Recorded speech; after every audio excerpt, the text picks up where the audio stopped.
कृती 6 मधील तिसरा प्रश्न. चला पाहूया इथे काय दिलेले आहे. वाचूयात. एका शेतात काही शेळ्या आणि कोंबड्या होत्या. आकाशने त्यांची डोके मोजली तर ती 20 भरली. नंतर त्याने त्यांचे पाय मोजले, ते एकूण 70 होते. तर त्या शेतात किती कोंबड्या होत्या?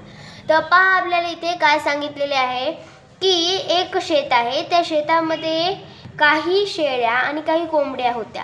आपल्याला ते कोंबड्याची सुद्धा संख्या सांगितलेली नाही आहे आणि शेळ्यांची सुद्धा संख्या सांगितलेली नाही, ती आपल्याला काढायची आहे. तर यानंतर पहा, आकाशने काय केले, त्या सर्व कोंबड्या आणि शेळ्यांची डोके मोजली. तर डोके मोजल्यानंतर ती किती भरली? 20 भरली. म्हणजे 20 आले उत्तर त्याचे, 20 डोके आले.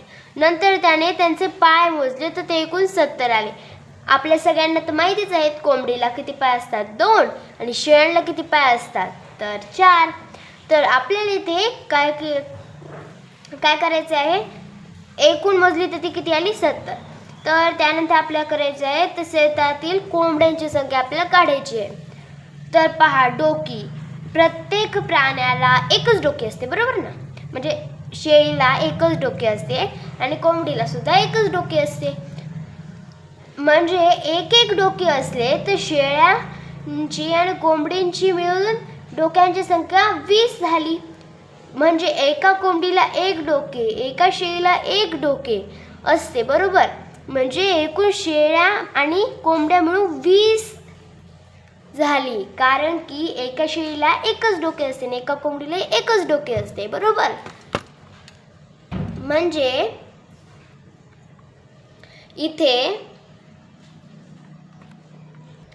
इथे शेळ्या आणि कोंबड्यांची मिळून संख्या किती झाली? 20, बरोबर? म्हणजे एकूण त्या मिळून 20 आहेत आणि शेळ्याला पाय 4 असतात, बरोबर? आणि कोंबडीला 2च असतात. तर आता आपल्याला ह्याच्यातले माहीत नाहीत की किती शेळ्या आहेत आणि किती कोंबड्या आहेत, फक्त एकूण 20 आहेत एवढे माहिती आहे. आता हे काढण्यासाठी आपल्याला काय करावे लागेल बरं, ते आपण पाहूया. तर चला आपण थोडंसं आता विचार करून पाहूयात कसे काढता येते आपल्याला आणि उत्तर आपण इथे लिहूयात. तर पहा, तर बघा, आपण समजा जर 15 शेळ्यांची संख्या धरूयात मनात, समजा असे करून पाहूयात आपण एक एक एक एक घेऊन, ज्याच्यात उत्तर निघेल ते आपले उत्तर असेल. तर मला वाटतंय यामध्ये 15 शेळ्या देऊ शकतेत. अजून कन्फर्म नाही, म्हणजे अजून ठरलेले नाही की तेच येईल, पण तरी समजा आपण मानले तर 15, प्रत्येक शेळीला 4 पाय, म्हणजे 70 पाय होतेत का आपण पाहूयात एकूण शेळ्या आणि कोंबड्यांची मिळून. तर जर आपण 20 पैकी 15 शेळ्या आहेत असे समजले तर 15 शेळ्या आहेत आणि प्रत्येक शेळीला 4 पाय असतात, बरोबर? तर आता आपण 15चा पाढा 4 पर्यंत म्हणूयात, म्हणजे एकूण शेळ्यांच्या पायांची संख्या येईल.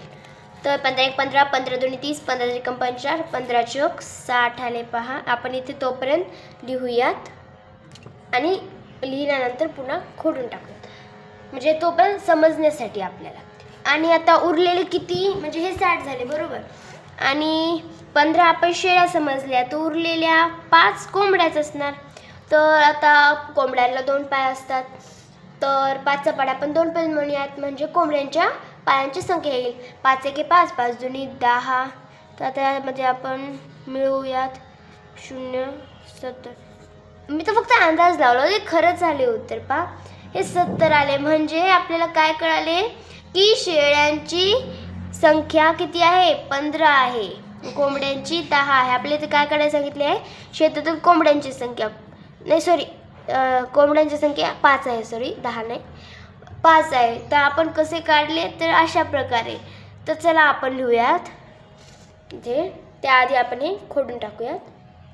खोडलेले आहे मी, तुम्ही सुद्धा खोडा. आणि जर दुसऱ्याच वहीत लिहिलेले असेल तर काही हरकत नाही खोडण्याची. तर चला आपण आता लिहूया तिथे. तर इथे मी असे लिहित आहे, पहा, शेळ्यांची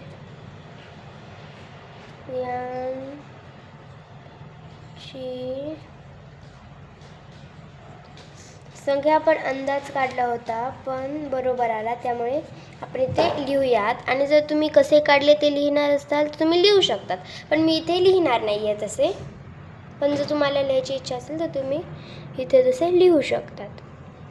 तर इथे आपण काय लिहिले, शेळ्यांची संख्या बरोबर लिहूयात 15.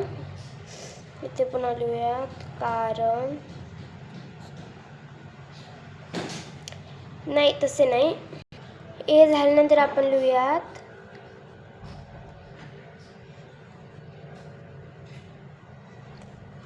कोंबड्यांची पण संख्या लिहूयात आपण, त्यानंतर लिहूयात कारण. कोंबड्यांची संख्या बरोबर 5 अशा प्रकारे. आणि पुन्हा लिहूयात आपण कारण का आले तसे. तर इथे लिहूयात. तर आता आपण इथे लिहूयात कारणमध्ये शेळ्यांच्या व कोंबड्यांच्या एकूण पायांची संख्या नाही, आधी आपण नुसते लिहूयात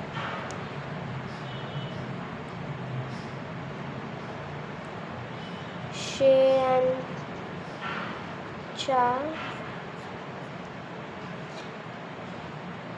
पायांची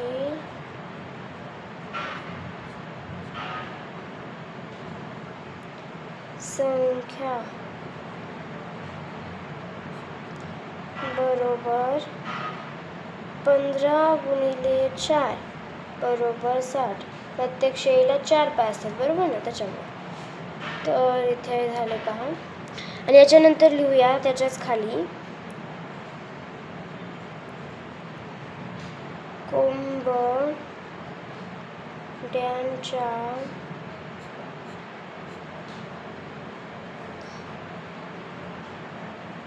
पायांची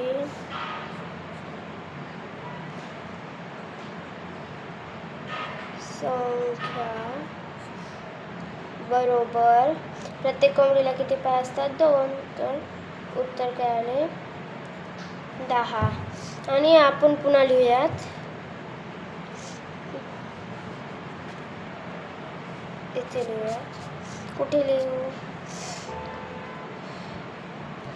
इथे लिहू.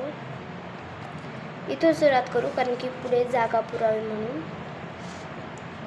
तर तुमची पुरत असेल तर तुम्हाला इथून लिहिण्याची आवश्यकता नाही, पण माझी पूर्ण नाही असं मला वाटत आहे म्हणून मी इथून लिहित आहे. इथे लिहूयात आपण शेळ्यांच्या व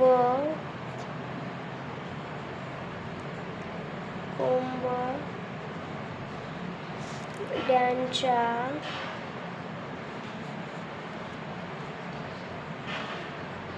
पायांची एकूण संख्या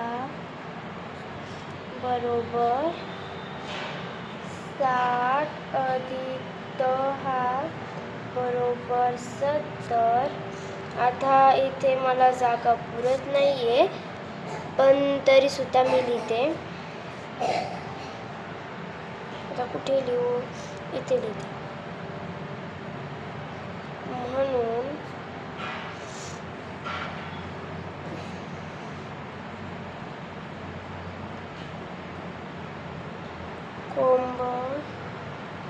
कोंबड्यांची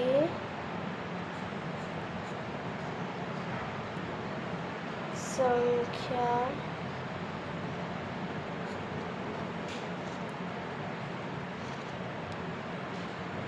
पाच, किंवा आपण असे बी लिहू शकतो की त्या शेतात 5 कोंबड्या होत्या, पण मी इथे लिहित आहे म्हणून कोंबड्यांची संख्या 5 होती. अशा प्रकारे मी लिहिलेले आहे. इथे आपण असे बाण दाखवूयात, म्हणजे याच्या नंतरचे आहे ना, त्यामुळे ते समजेल की काय म्हणजे कुठे काय लिहायचे होते पण ते तिथे लिहिता आले नाही, म्हणून मी इथे लिहिलेले आहे. आणि जर तुम्हाला इथे जागा पुरत असेल तर हे तुम्ही खालीच लिहा, वरी लिहिण्याची आवश्यकता नाही. पण मला इथे खाली जागा पुरत नव्हती म्हणून मी वरी लिहिलेले आहे. तर अशा प्रकारे आपण कृती 6मध्ये शेवटचे तिसरे गणितसुद्धा सोडवलेले आहे आणि आपली कृती 6 पूर्ण झालेली आहे. आणि अशा प्रकारे आपला जो पाठ होता गुणाकार व भागाकार हा इथे संपलेला आहे. आता आपण पुढच्या पानावरील अपूर्णांक हा पाठ पाहणार आहोत.